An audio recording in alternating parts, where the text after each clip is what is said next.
Kapandı mı şehir ölür ya. Kapanmasını istemiyoruz. Burayı yeni yapacaklar diye niye ertelettiler? Tamir edecekler de buraya. Encümenden geçmemiş. Tamir olacaktı bilmiyorum. Öyle duydum. Vallahi kapanmasın çünkü tüm halk yani köyden gelenler için iyi oluyor. Haftada 2-3 gün bak eşimi gönderiyorum şimdi. Öbür türlü halk otobüsü bekleyeceksin ya da servis bekleyeceksin. Oradan köye taşımacılık yok. Hiç yoksa köye kadar yardımcı oluyorlar. Ya iyi bir şey. Bence kapanmasın. Vallahi şimdi burası tahliye olursa köylerin işi biter. Çünkü köyler oraya uzak kalır. Burası da bizim yani. Köye yakın olduğu için bu kadar.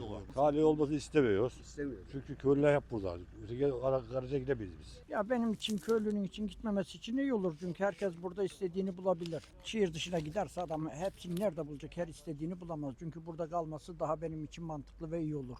Yok istemem.